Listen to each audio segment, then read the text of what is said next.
Media సోదరులందరికీ ధన్యవాదాలు.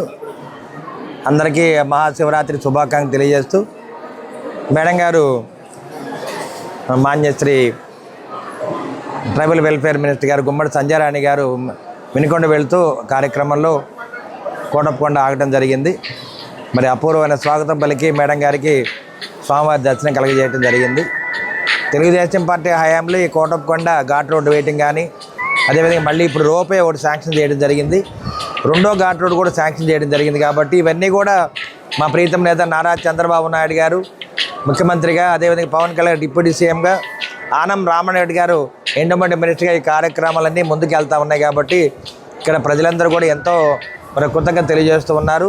ఒక మహాశివరాత్రి రోజే దాదాపు 30 లక్షల మంది జనం ఇక్కడికి రావడం జరుగుతుంది. కాబట్టి ఎక్కడ కూడా భారతదేశ చరిత్ర ఇంతమంది జనం ఒక్కరోజు రావడం అనేది ఎక్కడ జరగదు. మనం చేసుకున్న అదృష్టం. కాబట్టి ఈ కోటప్పకొండని ప్రాశస్త్యాన్ని కాపాడుకునే బాధ్యత మనం అందరం కూడా తీసుకోవాలి. ఈ కొండ ప్రాంతం కింద ఉన్న ప్రజలందరూ కూడా ఈ కొండని కాపాడుకుంటూ అన్ని విధాల స్వామివారి సేవించుకుంటూ మరి ఆనందవల్లి కానీ, మరి స్వామివారి కానీ వీళ్ళందరూ కూడా మనకి మరి దీర్ఘకాలంగా ఎన్నో యుగాల నుంచి మనకి పరిచయం ఉన్నారు. కాబట్టి ఈ కొండని కాపాడుకునే బాధ్యత మనది. తర్వాత కొండకి అభివృద్ధి పదంగా తీసుకెళ్లే బాధ్యత చంద్రబాబు నాయుడు గారు, పవన్ కళ్యాణ్ గారు, ఆనం రామరెడ్డి గారు కూడా తీసుకున్నారు. అదేవిధంగా పవన్ కళ్యాణ్ గారు మన కోటప్పకొండ నుంచి కొత్తపాలెం రోడ్డు 4 కోట్లు శాంక్షన్ రిలీజ్ చేశారు. ఆ డబ్బులు కూడా ఇవ్వడం జరిగింది. రోడ్డును కూడా వేయడం జరిగింది. శివరాత్రి అప్పుడు ఎటువంటి ఇబ్బంది లేకుండా ఈ కార్యక్రమాన్ని, శివరాత్రి పండుగని బాగా చేయడానికి అన్ని విధాలు ఏర్పాటు చేయడం జరిగింది. అందరూ కూడా మరొకసారి ధన్యవాదాలు తెలియజేస్తున్నాను.